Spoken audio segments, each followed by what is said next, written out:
तो लक्ष्य गट म्हणजे आपल्याला कोणापर्यंत बोलायचं आहे, कोणापर्यंत हे पोहोचवायचं आहे, हे जर एकदा आपलं फायनल झालेलं असेल, तर आपल्याला हे खूप सहज जातं.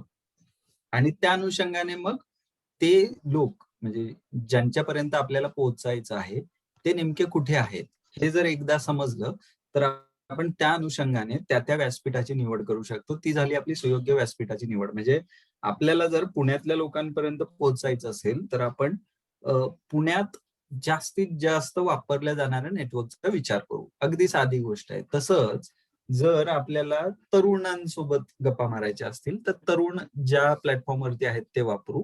जर आपल्याला ज्येष्ठांसाठी काही लिहायचं असेल, सिनियर सिटीझनसाठी लिहायचं असेल, तर ती मंडळी ज्या प्लॅटफॉर्मवरती आहेत त्याचा आपण वापर करू. हे हे जर मुद्दे एकदा समजले ना, तर मग आपल्याला आशय निर्मितीची जी प्रक्रिया आहे ती खूप सहज जाते. म्हणजे सोशल मीडियाच्या त्या व्यासपीठावरती ज्या काही सुविधा असतात त्याचा आपल्याला प्रभावीपणे वापर करता येतो आणि मग ती आशयाची जी निर्मिती प्रक्रिया आहे ती त्या वैशिष्ट्यानुसार होत राहते. एक खूप महत्वाचा मुद्दा असतो की तुमच्या आशयामधली स्पष्टता जपा. तर काय होतं की आपल्याला जे सांगायचं आहे ते जर आपण तितक्या स्पष्टपणे जर सांगू नाही शकलो, तर मग कदाचित तुम्हाला ते खूप अवघड जातं, की त्याच्यामध्ये तुम्ही सांगायचा एक प्रयत्न करत असता आणि तुम्हाला तुमच्या स्पष्टता नसल्या कारणाने समोरच्याला ते त्याच पद्धतीने समजेल की नाही, याची कुठलीच गॅरंटी देता येत नाही. ज्यावेळेस आपण हे असं धोरण आपल्या वैयक्तिक पातळीपुरतं ठरवत असतो, त्यावेळेस आपण जर हे व्यवस्थित समजून घेतलं, सर कोणीतरी स्क्रीनवरती ओव्हर राईट करताय, तर प्लीज सांगाल त्यांना तसं इकडे डिस्टर्ब होत आहे. ओके. स्क्रीनवरती कोणी ओव्हरराईट करू नका प्लीज. या धोरणामधला एक महत्वाचा पुढचा भाग असतो, तो आपल्या पातळीवरती काम करण्याचा मुद्दा असतो. आणि हे तुम्ही काम कसं करताय याच्यावरती बऱ्याच गोष्टी अवलंबून असतात. म्हणजे माहिती गोळा करणं ही एक आपली गरज असते. सोशल मीडियावरती जर तुम्हाला काही लिहायचं असेल, तर त्या अनुषंगाने तुमच्याकडे मुळात आधी माहिती पाहिजे. हां, तुम्ही ललित लेखन करता आहात किंवा तुम्हाला जे काही विचार वाटतात, समजा कविता लिखाण करणारी असतील, तर ते तुम्ही लिहू शकता. पण जर तुम्हाला काही मुद्द्यांवरती मतं व्यक्त करायची आहेत, तर त्या मुद्द्यांना तितक्याच प्रभावीपणे मांडण्यासाठी तुम्हाला अजून संदर्भ देता येतात. तर मुळात त्याच्यासाठीची माहिती गोळा करणं, त्याच्यासाठीचं संशोधन करणं, रिसर्च, बॅकग्राऊंड रिसर्च असतो हा. परत आपल्याला जे सांगायचं आहे, जे ठामपणे मांडायचं आहे, ते ठळक करणं, अधोरेखित करत राहणं, त्याचे वारंवार त्या गोष्टींचे दाखले देणं, हे सगळं सांगणं आपल्या त्या धोरणाचा एक भाग असतो. आपल्याकडे येणारी मंडळी कोण आहेत? आपल्याशी कोण म्हणजे काय तुमच्या आमच्या प्लॅटफॉर्मवरती जो कुठला आपण वापरतो, त्याच्यावरती आपल्याला रिस्पॉन्स कोण देतंय, कोण लाईक करतंय, कोण शेअर करतंय, कोण कमेंट करत आहे. तर आपल्याला तो जो काही प्रतिसाद मिळतो तिथे, त्या प्रतिसादावरती आपण जर लक्ष ठेवलेलं असेल किंवा विशिष्ट प्रतिसाद टाळायचा असेल, तर आपल्याला काय करायचं? याचा जर विचार करायचा असेल, तर त्या अनुषंगाने आपल्याला प्रतिसाद नेमका काय मिळाला आहे? त्याच्यात काही सूचना आहेत का? त्याच्यात काही नवी माहिती कोणी दिली आहे का? हे सुद्धा आपण समजून घेणं गरजेचं असतं. आणि ॲट द एंड काय असतं, की जे तुम्ही ज्या पद्धतीने ते वापरत आहात, ती पद्धत तुम्हाला फायद्याची आहे की नाही? याचं एक एक एक आढावा आपण स्वतः घ्यायचा असतो. त्याच्यामध्ये बदल करायचे असतात. गरजेनुसार प्लॅटफॉर्म बदलायचे असतात. गरजेनुसार तुमची आशय निर्मितीची प्रक्रिया बदलायची असते. तुम्ही लिहित असाल, ते दाखवत चला. जे दाखवत असाल, ते तुम्ही कदाचित ऐकवा. हे सगळे आशयाचे प्रकार आहेत. म्हणजे लिहिणं हा तुमचा टेक्स्ट आला. म्हणजे तुम्ही छापील मुद्रित माध्यमांचा विचार करताय. तुम्ही ज्यावेळेस दाखवण्याकडे येता, त्यावेळेस तुम्ही व्हिडिओजकडे येता. तुम्ही ते दाखवणं तुम्ही ऐकवण्याकडे ज्यावेळेस नेता, त्यावेळेस तुम्ही कानांचा विचार करताय. तुम्ही रेडिओ, ऑडिओ मीडियमचा विचार करताय. या गोष्टींमध्ये कुठल्या गोष्टींना चांगला प्रतिसाद मिळतोय, कुठल्या गोष्टी कमी पडतायत, हे सगळं आपण समजून घेणं ही आपली गरज असते. आणि त्याच्यानंतर मग तुमच्या आशय निर्मितीमध्ये सुधारणा होत जाते. इथून पुढचा जो भाग असेल, तो आपण हे सगळे जे प्लॅटफॉर्म्स आहेत वेगवेगळे, त्या प्लॅटफॉर्म्स विषयी बोलणार आहे. मी मुद्दाम जास्तीत जास्त वापरले जाणारे प्लॅटफॉर्म्स आणि त्याच्या अनुषंगाने आशय निर्मिती असाच विचार केलाय. आणि मग त्यात मग फेसबुक आहे, ट्विटर आहे आणि इंस्टाग्राम साठी अगदी बेसिक मुद्दे घेतलेत. कारण इंस्टाग्रामवरती आशय निर्मिती ही मर्यादित स्वरूपात फोटोजच्या स्वरूपात आहे. त्याच्यामुळे फक्त या 3 प्लॅटफॉर्म्स विषयी म्हणजे पुढच्या 1 तासाभरात मी बोलतो आहे. त्याच्यानंतर तुम्हाला जर काही प्रश्न असतील, तुम्हाला काही विचारायचं असेल, तुम्ही कुठल्या पद्धतीने या सगळ्या गोष्टींवरती काम करता, हे जर सांगायचं असेल, तर मला निश्चित आवडेल, की तुम्ही नेमकं काय करता आणि त्याच्यात जर काही बदल हवे असतील, काही सुधारणा हव्या असतील, तर त्याची आपण चर्चा करू शकतोय. तर Facebook म्हणजे काय? Facebookवरती काय असतं म्हणजे काय ज्याला कोणाला काय सांगता येईल का Facebookवरती काय-काय असतं आणि तुम्ही त्यातलं काय-काय वापरता? म्हणजे बरीच मंडळी आहे तिथे. सर ही काय रिस्पॉन्स देतात, गप्पा मारतात का काय लेक्चर मोडमध्येच असतात तशी? लेक्चर आणि मोड जर लेक्चर जास्त. बर बर बर मग काय नाहीतर अदरवाईज जर त्यांना कोणाला म्हणजे काय सांगता आलं तरी छान होईल खरं म्हणजे कारण ह्या गोष्टी सगळेच वापरतायत आता. शेवटी 5 मिनिटं म्हणजे आपण घेऊ वाटल्यास म्हणजे ठीक आहे, ठीक आहे. मला काहीच प्रॉब्लेम नाही. या Facebookवरती काय असतं? म्हणजे काय तुम्ही आयकॉन जरी पाहिला Facebookचा तरी ते Facebookचा आयकॉन आहे, न्यू पोस्टचा आयकॉन आहे. तुम्हाला खाली स्क्रीनवरती ही सगळी लाईव्ह Facebookला ज्यावेळेस जातात ना, त्यावेळेस तुमच्या रिस्पॉन्सच्या स्ट्रिप्स तयार होत असतात. म्हणजे Facebook लाईव्ह जर तुम्ही पाहिलं तर लाईक केलं किंवा कोणी शेअर केलं, कोणी लव्ह केलं, तर तुम्हाला तिथे ते स्क्रोल होताना दिसत असतात. तर त्या सगळ्या स्ट्रिप्स इथे लावलेल्या आहेत. थंबचा आयकॉन आहे. म्हणजे तुम्ही ज्यावेळेस लाईक करता त्यावेळेस तुम्ही तो थंब दिलेला असतो. तर ह्या सगळ्या रिएक्शन्स आहेत. या पद्धतीने तुम्ही कम्युनिकेट करता. आपलं अजून चांगल्या पद्धतीने आपल्याला जे कम्युनिकेट करायचंय, ते कम्युनिकेट करायसाठी Facebookवर काय-काय आहे? तर एकतर मुळात आपलं वैयक्तिक प्रोफाईल असतं. जिथे तुमचं प्रोफाईल पिक्चर लावलं जातं. तुम्ही एक कव्हर फोटो जो आडवा असतो. प्रोफाईल पिक्चर तुम्हाला त्या गोलात दिसतं. जनरली प्रोफाईल पिक्चरची जागा बऱ्यापैकी बदलत राहते. म्हणजे सुरुवातीच्या काळात अगदी डावीकडून आता ते सेंटरला आलेलं आहे. तुमचा कव्हर फोटो जो असतो तो अगदी तुमच्या वरती म्हणजे तुमची Facebookची स्क्रीन तुम्ही जर ओपन केली तर ती तुम्हाला पूर्ण आडवी जी स्क्रीन दिसते त्याच्यावरती तुमचा कव्हर फोटो येतो आणि वैयक्तिक माहिती असते तुमची ती तुम्ही अबाउट मध्ये लिहित राहता.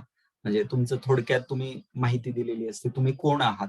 हे तुम्ही स्पष्टपणे सांगितलेलं असतं किंवा अनेकदा काय होतं या मीडिया प्लॅटफॉर्म्स वरती तुम्ही या सगळ्या गोष्टी कोणाला दिसू नयेत अशी ही तजवीज करू शकता.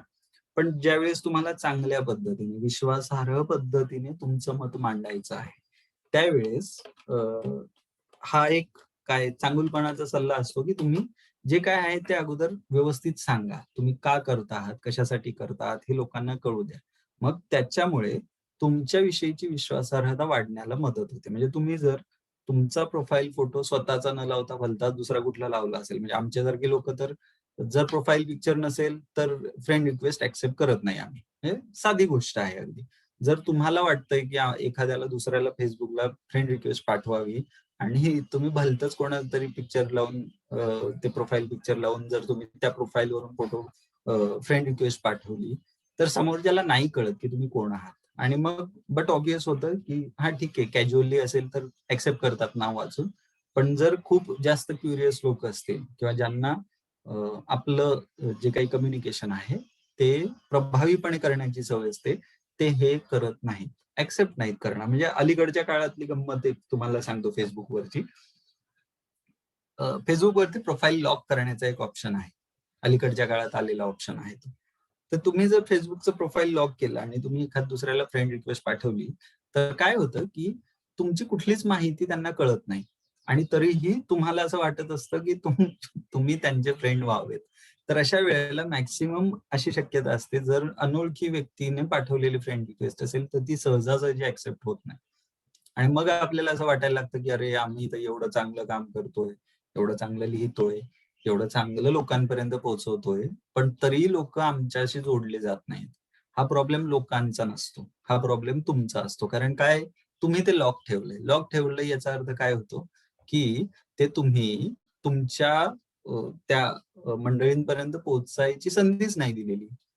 आणि मग त्याच्यामुळे काय होतं, की जे जे संवाद जो आहे तो एस्टॅब्लिशच होत नाही. तो चालूच जर झाला नाही, तर तुम्ही त्याची परिणामकारकता, त्याचा प्रभाव याचा विचार न केलेला बरा असतो. हं. तर हे वैयक्तिक प्रोफाईल आपण व्यवस्थित ठेवणं ही आपली गरज आहे, हे समजून घ्यायला हवं. Facebookवरती ग्रुप्स असतात. वेगवेगळ्या विषयांवरच्या चर्चा त्याच्यामध्ये होतात. लाइक माइंडेड लोकं म्हणजे सोशल मीडियाच्या बाबतीत आम्ही एक टर्म यूज करतो, ती असते इको चेंबर्स. सोशल मीडियावरती काय तयार होतात, तर ते इको चेंबर्स तयार होतात, की तुम्ही ज्या मताच्या त्याच मताची मंडळी तुम्ही जोडत असता आणि मग त्याच्यामुळे काय होतं, की तुम्ही जे काही मत मांडलेलं असेल, त्यालाच लाइक करणं, शेअर करणं, सबस्क्राईब करणं, पुढे जाणं आणि त्याच्यावरती ते खूप मोठ्या प्रमाणावरती काय बाबा 100 लाइक, 200 लाइक, 300 लाइक असं होत पुढे जात जातं आणि आपल्याला असं वाटत जातं, की आपण जे म्हणतोय तेच खरं किंवा ते ते त्याच पद्धतीने घेतलं जावं. पण ते तसं नसतं. का? तर तो इको चेंबर आहे. त्याच्यामध्ये आपल्यासारखीच आपल्याच पद्धतीने विचार करणारे लोकं असतात. आपण ठरवलेलं असतं, की तिथे कोण असावं. त्याच्यामुळे शक्यतो व्हरायटी ऑफ पीपल म्हणजे तुमच्या फ्रेंड रिक्वेस्ट ज्यावेळेस तुम्ही पाठवता किंवा ज्यावेळेस एक्सेप्ट करता त्यावेळेस वेगवेगळ्या अभिरुची असणारी लोकं आपल्यासोबत जोडली जाणं. ही तिथली एक गरज असते. अलीकडे लोक जाणीवपूर्वक हे करायला लागलेत, की वेगळ्या प्रकारच्या लोकांशी जोडून घेणं. Facebook ग्रुप हे त्याच्यासाठीचं एक खूप उत्तम साधन आहे. आपल्या आवडी-निवडी तर असतातच. आपण त्याच्याविषयी काम करतच असतो. पण दुसऱ्या प्रकारच्या आवडी-निवडी असणारी लोकं, दुसऱ्या प्रकारच्या ॲक्टिव्हिटीज करणारी लोकं, यांच्याशी जर आपल्याला जोडायचं असेल, तर ते वेगवेगळे ग्रुप आहेत. त्याच्यामध्ये सहभागी होणं आपल्याला शक्य असतं. Facebook पेजेस असतात, की ज्याच्यावरती म्हणजे Facebook पेज ज्यावेळेस तयार होतं ना, त्यावेळेस तुमची आयडेंटिटी ही पाहिली जाते. तुम्ही कोण आहात? तुम्हाला ते पेज कशासाठी हवं आहे? याचा विचार केला जातो. सेलिब्रिटीजची पेजेस असतातच. त्याच्यासोबत व्यवसायासाठी, उद्योग व्यवसायासाठी सुद्धा Facebook पेजेसचा ऑप्शन असतो. म्हणजे Facebook फॉर बिझनेस ज्यावेळेस विचार करतो आपण, त्यावेळेस पेज हा खूप प्रभावी ऑप्शन मानला जातो. आणि विशिष्ट उद्दिष्ट डोळ्यासमोर ठेवून पेजवरती सगळी आशय निर्मितीची प्रक्रिया होते. अ, ही जी आशय निर्मितीची प्रक्रिया आहे, आता Facebookसाठी तुम्ही कसं करणार? म्हणजे Facebookसाठी जर तुम्हाला आशयाची निर्मिती करायची आहे, तर तुम्ही काय करणार? कुठून सुरुवात करता? तर अगदी हे सुरुवातीचे मुद्दे आहेत, की तुम्ही स्टेटस अपडेट टाकता किंवा तुम्ही फिलिंगचा एक ऑप्शन येतो, की जिथे तुम्हाला त्यावेळेला काय वाटतंय? फिलिंगमध्ये तुम्ही reading a book, reading a novel वगैरे भरपूर ऑप्शन आहेत तिथे. ते तुम्ही travelling to a particular location किंवा चेक इन असतात, की तुम्ही कुठल्या ठिकाणी आहात. तिथे जर तुमचं मोबाईलचं लोकेशन ऑन असेल, तर तुम्ही तो एक ऑप्शन चेक करून बघता आणि तिथे चेक इन केलेलं आपल्यासारखेच किती जण आहेत याची आपल्याला माहिती मिळते. आपल्याला तिथे गेल्यावर काय आवडलं याची आपण माहिती देतो. समजा बाबा फर्ग्युसन रोडला वाडेश्वर हॉटेलमध्ये तुम्ही चेक इन केलंय असं Facebookला लिहिताय. तर तुम्ही तिथल्या तिथे तुमच्या टेबलवरती जी डिश आलेली असेल, ती डिश तुम्ही लक्षात घेऊन त्या डिश विषयी लिहिता आणि त्याचा एक छानसा फोटो तुम्ही तिथे चेक इन करता तुमच्या स्टेटस अपडेटला जर दिलेला असेल, तर लोकांना कळतं, हां बाबा तुम्ही या ठिकाणी गेलेला आहे आणि तुम्ही विशिष्ट डिश टेस्ट केली आहे. ती डिश कशी आहे याच्याविषयी तुम्ही माहिती दिलेली आहे. हे झालं तुमचं स्टेटस अपडेटचं सगळी प्रोसेस तुम्ही अपडेट केलं एकदा, की ते सगळ्या लोकांना तुमच्या फ्रेंड लिस्टमधल्या मंडळींना ते कळायला सुरुवात होते. अगदी साधी सोपी प्रोसेस आहे. म्हणजे जे आपण सुरुवातीला बोललो, की वापरणं सोपं असतं. तर ते किती सोपं आहे, तर ते इतकं सोपं असतं. आणि तुमच्यापैकी बऱ्याच जणांनी गॅरंटी आहे मला, हे ऑलरेडी करून झालं असेल. हे ज्यावेळेस व्यावसायिक पद्धतीने केलं जातं, त्यावेळेस ते टार्गेट ठेवून केलं जातं, की आम्हाला एखादं प्रॉडक्ट लोकांपर्यंत पोहोचवायचं आहे. तर त्याच्याविषयी चांगलंच लिहिलं पाहिजे. त्याच्याविषयी ज्या कमेंट्स येतात, त्या अधिक चांगल्या पद्धतीने आपण ॲप्रिशिएट केल्या पाहिजेत. त्या लिहिताना सुद्धा आपली शब्दांची निवड तशी हवी.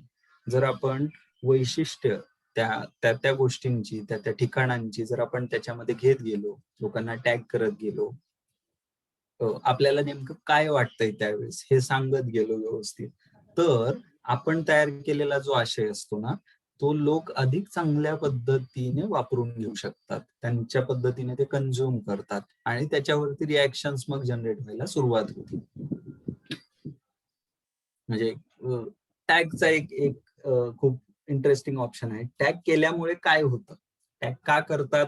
तर लोकं तुमच्या सोबत आहेत, तर तुम्ही फेसबुकवरती प्रोफाईल टॅग करता. समजा मी आणि गायकवाड सर आज या लेक्चरमध्ये आहोत, तर मी काय फिलिंग एक्साइटेड आणि या लेक्चर विषयी माहिती देऊन गायकवाड सरांना टॅग केलं, तर गायकवाड सर आणि माझ्या दोघांच्याही वॉलवरती ही पोस्ट दिसू शकेल. आता हे पोस्ट करताना मी माझ्या फ्रेंड लिस्टमध्ये असणाऱ्या मंडळींपर्यंत पोहोचलोय. त्याच वेळेस मी टॅग केल्यामुळे काय कुठे झालं भेटलीच आहे, नाही. मग ते कोरगळच असतं.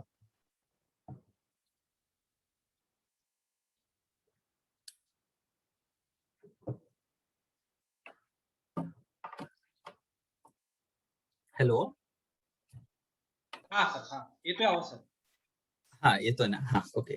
तर ते गायकवाड सरांना टॅग केल्यामुळे माझ्या फ्रेंड लिस्ट मध्ये नसणारे पण गायकवाड सरांच्या फ्रेंड लिस्ट मध्ये असणारी मंडळी त्यांच्यापर्यंत सुद्धा मला पोहोचणं शक्य होतं. टॅग केल्यामुळे काय झालं, तर माझ्या पोस्टचा जो रीच आहे तो भयंकर वाढला. म्हणजे माझ्या पोस्टचा रीच कदाचित माझ्या प्रोफाईलवरती फक्त राहिलं असतं कोणाला टॅग न करता, तर ते पोहोचलं असतं समजा 50 जणांपर्यंत.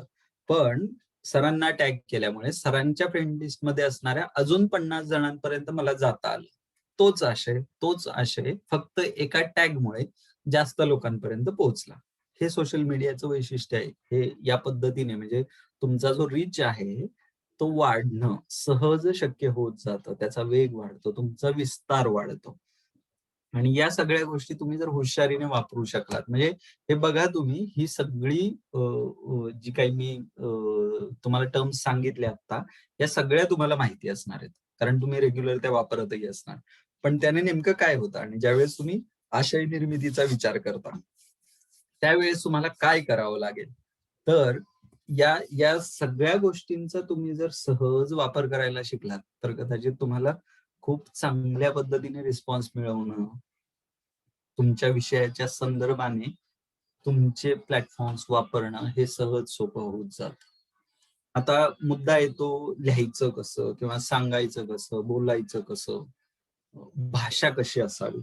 आशयासाठीची भाषा म्हणजे हा जो सोशल मीडियाचा जो काही विषय आहे तो मुळात भाषिक अंगाने तुमच्या अभ्यासक्रमामध्ये समाविष्ट आहे. आणि इथे भाषेच्या अंगाने ज्यावेळेस आपण विचार करतो त्यावेळेस बरेचदा असं होतं की प्लॅटफॉर्म्स म्हटलं, सोशल मीडिया प्लॅटफॉर्म म्हटलं की आपण थेट विचार करायला लागतो तो आपल्याला इंग्रजी येत नाही मग आपण कसं करायचं, किंवा आपल्याला हिंदी येत नाही मग आपण कसं करायचं, किंवा आम्ही फक्त मराठीतच सांगतो तरी आम्ही सोशल मीडियावरती पोहोचू शकतो का. तर या सगळ्या गोष्टींची आता उत्तरं मिळायला लागलेली आहेत. का तर अलीकडच्या काळामध्ये खास करून जिओ तुमच्या आमच्यापर्यंत पोहोचल्यानंतरच्या काळात काय झालंय की भाषिक अंगाने आपल्याकडे या सगळ्या प्लॅटफॉर्मचा विस्तार वाढला.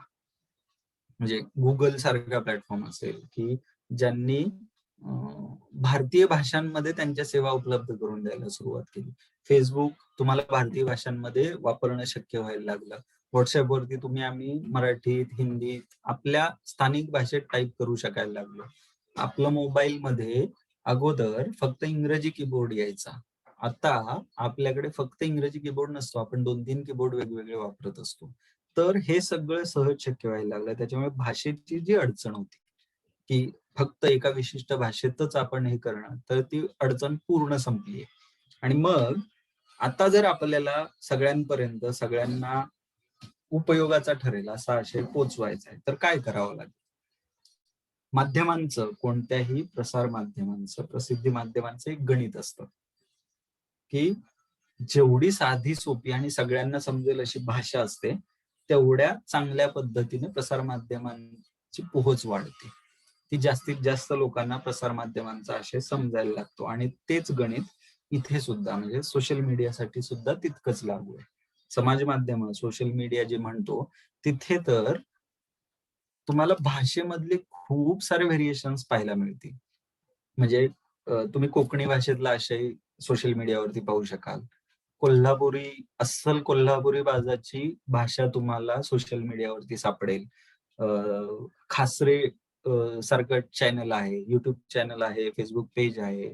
तर तिथे बार्शी म्हणजे सोलापूर जिल्हा, सोलापुरातला बार्शीतल्या पोरांनी तयार केलेला कंटेंट त्यांच्या भाषेत आहे, अस्सल त्यांच्या भाषेतला कंटेंट म्हणजे इथे तुम्हाला हे लक्षात येईल. म्हणजे मराठवाड्यातली मंडळी असतील तर मराठवाड्यातली अस्सल मराठवाड्यातली भाषा वापरून लिहिलेला कंटेंट तुम्हाला म्हणजे कुणाल गायकवाड नावाचा आमचा मित्र आहे.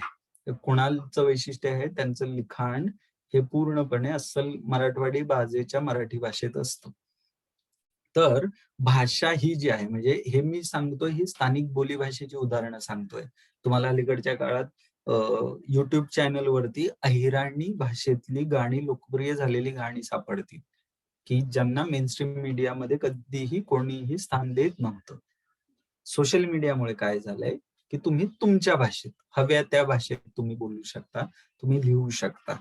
ती भाषा जर साधी, सोपी आणि लोकांना सहज कळणारी असेल, तर तुम्हाला मिळणारा प्रतिसाद हा इतर कुठल्याही माध्यमात तुम्ही जर लिखाण केलं, त्याला मिळणारा प्रतिसाद हा इतकाच कम्पॅरेबल असतो. त्याच तोडीचा असतो. त्याच्यामुळे कधीही काय म्हणजे सोशल मीडिया किंवा एकूणच माध्यमांचा विचार कराल, तर त्यावेळेस हे लक्षात ठेवा, की साधी सोपी भाषा असेल, तर तुम्हाला चांगला प्रतिसाद मिळतो. हे गणितच आहे. म्हणजे पहिलंच वाक्य ते लिहून ठेवलंय. साधी सोपी भाषा आणि चांगला प्रतिसाद हे महत्वाचं गणित आहे. हे आपण भाषेच्या अंगाने माध्यमांसाठीचा विचार करताना लक्षातच ठेवलं पाहिजे. भाषेत प्रवाहीपणा हवा. अवघड शब्द जर तुम्ही वापरले, तर ते सगळ्यांनाच ते त्याच पद्धतीने समजेल असं नसतं. म्हणजे खास करून कसं होतं की आपल्याकडे एक समज आहे, की आपण जेवढं शुद्ध किंवा जेवढं प्रमाण भाषा आणि जेवढे जोड शब्द वापरून बोलू, लिहू, तेवढे आपलं जास्त आपला प्रभाव पडेल. तर असं अजिबात नसतं. आणि सोशल मीडियावर तर ते अजिबात लागू नाही होत. सोशल मीडियावरती तुम्हाला साध्या सोप्या भाषेत सगळ्यांना समजेल अशा भाषेत जर तुम्ही लिहिलेलं असेल, तर तुमच्या आशयाला खूप जास्त महत्त्व दिलं जातं. तुमचा आशय त्या पद्धतीने कन्झ्युम केला असतो. इथं लोकांकडे तेवढा वेळ नसतो. तुमच्या आशयामध्ये लोकांनी गुंतून राहावं. तुम्ही मोबाईलवरती एका स्क्रीन शेअरमध्ये किमान 2-4 पोस्ट इकडे-तिकडे करत असता. तुम्ही ज्यावेळेस स्क्रीन स्क्रोल करता, त्यावेळेस तुम्ही कुठल्या स्क्रोल नंतर कुठल्या पोस्टवर येऊन थांबले आहात. तर ते थांबल्यानंतर अवघा 2-3 सेकंदाचा वेळ असतो. त्याच्यात जर तुम्ही समोरच्याला कॅप्चर नाही केलं, तर तुमच्या आशयाला कोणी किंमत देणार नाही. आणि म्हणून म्हणजे ज्या लिखाणाच्या वेगवेगळ्या पद्धती असतात, आशय मांडण्याच्या ज्या पद्धती असतात, त्याच्यात तुम्ही ओघवत्या शैलीमध्ये सहज, अगदी सहज जाता-जाता विनोदी अंगाने जर लिहिलेलं असेल, उपहासात्मक लेखन लिहिलं असेल, हलकं-फुलकं लिखाण असतं ते. त्या पद्धतीने जर तुम्ही केलेलं असेल, तर तुम्हाला खूप चांगला प्रतिसाद मिळतो. स्थानिक भाषेत, स्थानिक बोली भाषेमध्ये केलेलं कथन असतं. स्टोरी टेलिंग जे म्हणतो, गोष्टी सांगण्याचा एक फॉर्मॅट असतो. अ, अगदी म्हणजे आपण शाळेत असताना जी पुस्तकं वाचली असतील, तर ते तुम्हाला जाणवतील, की त्याची भाषा ही खूप सहज सोपी होती. आपल्याला आपण ज्या पद्धतीने इतिहास शिकलो किंवा आपण ज्या पद्धतीने त्यावेळेस विज्ञान शिकत होतो, तर हे सगळं शिकणं गोष्टी उलगडत जाणाऱ्या प्रकारातून आपण शिकत गेलो.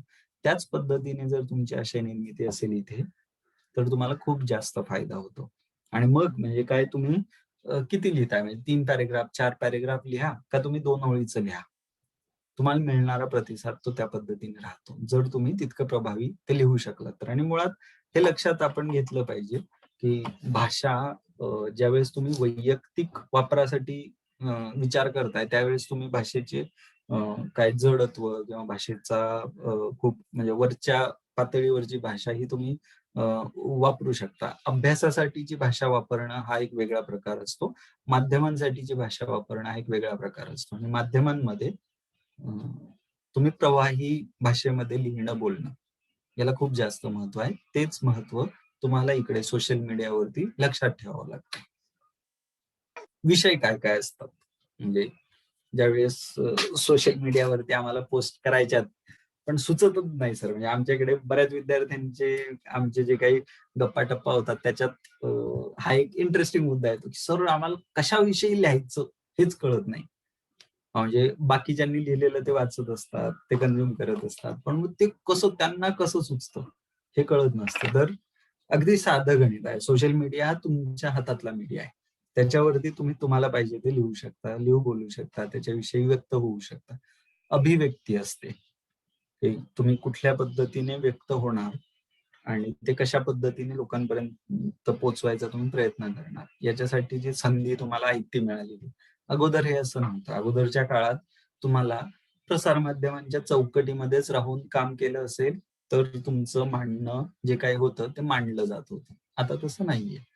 सो आता तुम्ही जर तुम्हाला आलेले अनुभव, तुमचे व्यक्तिगत मतं, चालू घडामोडींविषयी, समजा आज पुण्यात काय विशिष्ट घटना झाली, तुमच्या कॉलेजला एखादा असं आपण समजू की तुमच्या कॉलेजला एखादा छानसा कार्यक्रम झाला आणि त्या कार्यक्रमामध्ये तुम्हाला एखादी खूप छान अशी गोष्ट वाटली की जी तुम्हाला आवडली किंवा ज्याचं तुम्हाला कौतुक करू वाटतंय, तर एखादा छानसा फोटो घेणं, तो फोटो, त्या फोटोमध्ये कोण कोण आहे किंवा काय दिसतं आहे याच्याविषयी थोडंसं डिस्क्रिप्शन देणं, त्याच्याविषयी लिहिणं आणि मग त्यात तुम्हाला काय आवडलं हे लिहिणं. हे जरी तुम्ही केलं तरी ती छानशी पोस्ट होते. आणि पुन्हा साधी भाषा ठेवा, सोपी भाषा ठेवा. ज्या पद्धतीचे शब्द तुमच्या आजूबाजूला वापरले जातात त्या पद्धतीचे शब्द वापरा. तुमची ती पोस्ट तुमच्या आजूबाजूच्यांना नक्की आवडेल. किंवा तुमच्यासारखाच त्या कार्यक्रमाचा अनुभव घेतलेले इतर जण जे असतात, त्यांना ते लोकं ही तुमची पोस्ट त्यांच्या वॉलवरूनही शेअर करतील. का तर त्यांनाही वाटतं, की अरे हो, मलाही असंच वाटतंय आणि अमुक-डमुक-टमुक यांनी ते लिहिलंय, तर मी ते माझ्या वॉलवरून पोस्ट करणार, मी शेअर करतो. अगदी साध्या पोस्टचा विषय सांगतोय, की तुम्ही काय लिहू शकता, कसं लिहू शकता, कसं मांडू शकता. तुमच्याकडे एखादा छानसा व्हिडिओ आहे. त्या व्हिडिओमध्ये काय आहे हे सांगा. त्या व्हिडिओचं तुम्हाला आत्ता महत्त्व काय वाटतंय ते सांगा आणि 1 किंवा 2 ओळीत त्याच्याविषयीची माहिती द्या आणि तो पोस्ट करा. तुम्हाला मिळणारा अनुभव वेगळा असेल. फक्त व्हिडिओ तुम्ही पोस्ट करणं आणि त्याच्यासोबत तुम्ही तुमचं मत पोस्ट करणं याच्यात फरक असतो. भाषा निर्मितीमधला फरक आहे हा. म्हणजे फक्त व्हिडिओ पोस्ट केलाय, मग ते बघतील लोकं वगैरे, वगैरे हे ठीक आहे. पण त्याच्यासाठी तुम्ही तुमचे 2 शब्द खर्ची केले, तर कदाचित तुम्हाला मिळणारा प्रतिसाद वाढतो. का तर लोकांना तो व्हिडिओ तो हवाच आहे, पण त्याच्याविषयी तुम्ही काय मत मांडताय हे सुद्धा हवं असतं. आणि सोशल मीडिया हा असा प्लॅटफॉर्म आहे, की जिथे तुमच्या मतालाही किंमत असते. एरवी काय होतं, तुमच्या मतांना कुठे किंमत मिळत नसते. कोणी कन्सिडर करणार नाही, कोणी आपल्या विचारात घेत नाही. पण अशा वेळेला आपल्या हातात असणारा हे माध्यम आहे. सर पुन्हा इथे खरं नोटिफिकेशन येतंय 10 मिनिट राहिलेत वगैरे असं. कदाचित परत शेवटचे सेशन्स 10 नाही, शेवटचे 10 हां, मिनिटाचे ओके. 10 मिनिटाचे. तर ठीक आहे. मग सर 10 मिनिटात हे संपवायचंय का आता? हो, हो, हो, हो. कारण सर तुम्ही 1:30 पर्यंत म्हटला होता त्या हिशोबाने मी खरं तयारी केली होती. नाही, टायमिंग आपण दिलं तुम्ही 2 लेक्चर ना 40-40 मिनिटाचे. बरं. ठीक आहे. म्हणजे काय मग मी सर वाइंड अप करतो. म्हणजे काय तसं मी फास्ट जे सविस्तर सांगतो आहे ते वाइंड अप करेल मग हो, मी. हो. 10 मिनिटात घ्या. हां. ठीक आहे. तर मग म्हणजे हे झालं म्हणजे Facebook विषयी मी सांगतोय ते. Facebook नंतर म्हणजे काय तुम्हाला काय-काय करता येतं, तर कॉल टू ॲक्शन नावाची एक वेगळी गोष्ट आहे, की ज्याच्यामध्ये तुम्हाला इतरांना एखादी विशिष्ट कृती करायला लावता येते. म्हणजे मगाशी जे उदाहरण दिलं, की लाईक करा, शेअर करा, सबस्क्राईब करा अशा अशा अँगलनी. तर तुम्ही एखादा व्हिडिओ शेअर केला आहे आणि त्याच्याविषयी तुम्ही मदत करा, असं जरी लिहिलं, तरीही फरक पडतो. तुम्ही मदत करण्यासाठीचे आवाहन करता आणि त्या आवाहनासोबत तुम्ही तुमचं एक काय बाबा बँकेचे डिटेल्स किंवा कोणाचा तरी कॉन्टॅक्ट नंबर दिलेला असतो. तर तुम्ही त्या आधारे समोरच्यांना कृती करण्यासाठी उद्युक्त करत असता आणि ही जी उदाहरणं आहेत, म्हणजे CTA म्हणतो आम्ही याला, की जी उदाहरणं तुम्हाला खूप चांगल्या पद्धतीने जर वापरली, तर तुमचं लिखाण हे फक्त लिखाण, साहित्यिक लिखाण किंवा फक्त ललित लिखाण राहत नाही, तर त्याच्या आधारे इतरांना मदत करणं सोयीचं जातं. अजून दुसरा एक मुद्दा असतो तो म्हणजे हॅशटॅग मिळवण्याचा.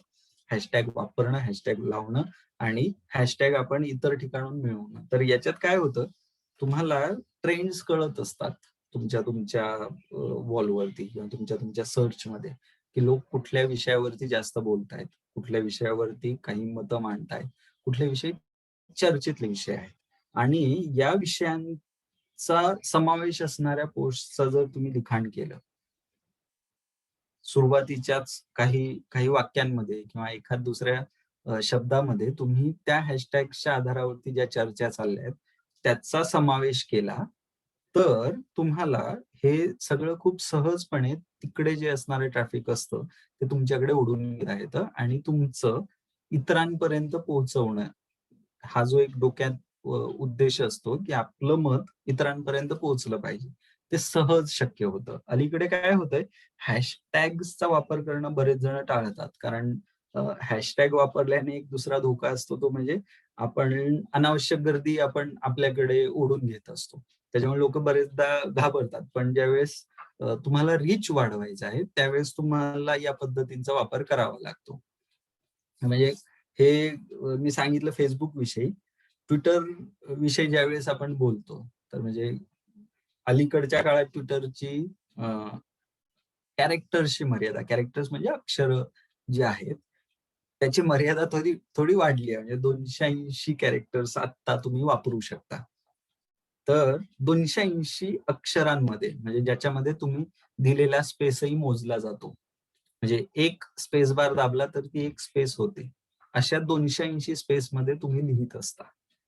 तर 280 शब्दात ज्यावेळेस तुम्हाला लिहायचं आहे, त्यावेळेस तुम्हाला मुळात म्हणजे हे जी काही Twitterवरच्या सुविधा आहेत, त्यांचा मी उल्लेख केलेला होता, की Twitter हँडल काय असतं, ट्वीट काय असतं, लिस्ट काय असतात. लिस्टमध्ये तुम्हाला एकाच वेळेस खूप वेगवेगळ्या लोकांच्या ट्वीट्सची माहिती घेता येते आणि तुम्ही लिस्ट तयार करू शकता Twitterवरती किंवा इतरांनी केलेल्या फॉलो करू शकता. तर त्याच्या आधारावरती तुम्हाला त्या विषयावरती किंवा त्या लोकांनी, त्या गटातल्या लोकांनी काय-काय मत मांडलंय किंवा काय ट्वीट केलंय हे समजून घेता येतं. पिन ट्वीट असं असतं, की जे तुम्ही स्वतः Twitterला तुमच्या प्रोफाईलवरती सगळ्यात वरती ठेवलेलं असतं आणि ते पिन करून ठेवता म्हणजे ते तुम्ही टोचून ठेवलेलं असल्यासारखं असतं तिथे, की ते इतर जरी तुम्ही तुमचे ट्वीट केले, तरी ते खाली नाही जात.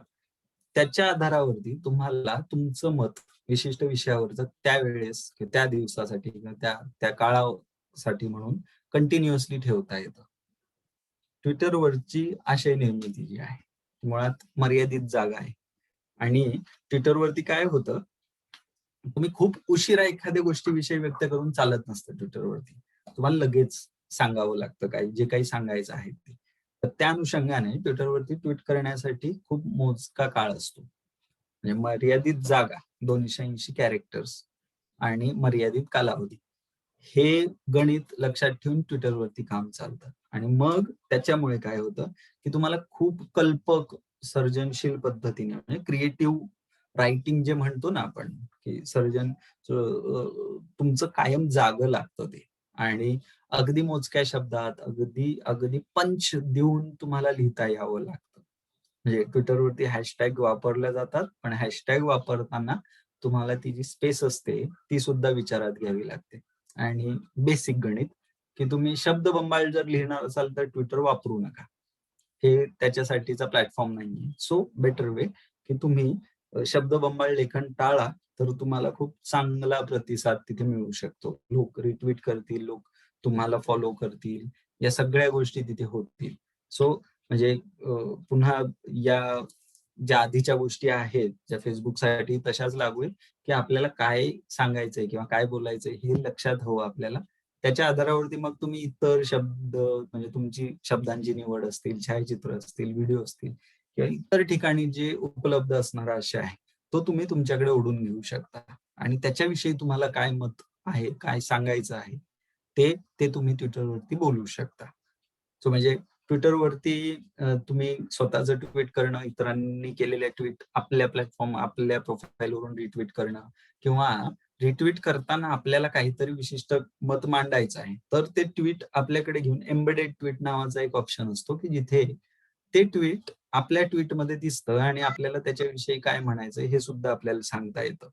तर त्या पद्धतीने तुम्हाला Twitter वापरता येतं. त्याच्यासाठी म्हणजे काय अक्षरांचं गणित लक्षात ठेवणं, ही एक आपली गरज असते आणि पुन्हा आपल्याला ज्यांनी कोणी टॅग केलं असेल, आपल्याला कोणी ट्वीटवरती आपल्याला कोणी काही विचारलं असेल, तर त्याला प्रतिसाद द्या, आपल्या फॉलोअर्सला प्रतिसाद द्या.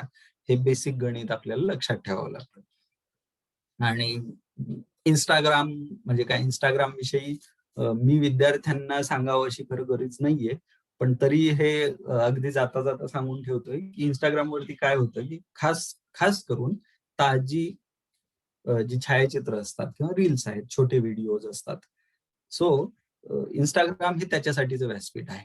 त्याच्यासोबत तुम्ही चांगले हॅशटॅग्स वापरा. हॅशटॅग्सच्या आधाराने तुम्ही इतर लोकांशी जोडून त्या गोष्टी घ्या. तर छायाचित्रांच्या प्रसारासाठी, तुम्ही केलेल्या क्रिएटिव्ह फोटोग्राफीच्या प्रसारासाठी हे एक खूप चांगलं आणि अलीकडच्या काळातलं हे व्यासपीठ आहे, की जे तुम्ही खूप चांगल्या पद्धतीने वापरू शकता. Instagramवरती काय लोकं जुनी किंवा पुन्हा पुन्हा तीच छायाचित्र टाकणं लोकं टाळतात. तसं करू नये असं सजेस्ट केलं जातं. आणि लाईव्ह फोटोग्राफ म्हणजे जिवंतपणाचा अनुभव देणारे जे फोटोज आहेत, ते आपण वापरावेत आणि त्याच्या आधारावरती जर तुम्ही हे सगळं करू शकलात, तर तुम्हाला म्हणजे या 3 प्लॅटफॉर्म विषयी जे आपण बोललो म्हणजे काय Twitter असेल, Insta असेल, Facebook असेल. Insta सुद्धा आता Facebook चा प्लॅटफॉर्म आहे. त्याच्यामुळे तुम्ही या सगळ्या गोष्टी एकमेकांसोबत म्हणजे लिंक जर करून ठेवल्या, तर तुमचा सोशल मीडियाचा वापर आणि त्याचा प्रभाव वाढणं ही सहज सोपी प्रक्रिया होते. सर मला वाटतंय मी थांबतो. कोणाला काही विचारायचं असेल तर विचारू द्यात. Thank you sir. कारण शेवटचा 1 मिनिट राहिलाय फक्त. हां, शेवटचा 1 मिनिट आहे. येस. उद्या पण सर आपण या विषयावर पुढं बोलणार आहोत. हां, ठीक आहे. मग उद्या सर डिजिटल मीडिया हाच मुद्दा राहील ना? म्हणजे आज सोशल मीडिया विषयी आपण बोललोय. उद्या आपलं जे आहे तेच वेबसाईट आणि हे blog. हां, वेबसाईट आणि ब्लॉगिंग विषयी. हो, हो. चालेल सर. सोशल मीडियाची वैशिष्ट्ये, सोशल मीडिया वापराचे धोरण आणि एकूणच ट्विटर, फेसबुक आणि इंस्टाग्राम यातील ज्या बारकावी जे आहेत ते सरांनी आपल्या समोर या ठिकाणी सांगितले. निश्चितच याचा उपयोग आमच्या विद्यार्थ्यांना होईल. तुमचं मी या व्याख्यानामध्ये महाविद्यालयाच्या वतीने मनःपूर्वक आभार मानतो. धन्यवाद sir. Yes. Thank you sir.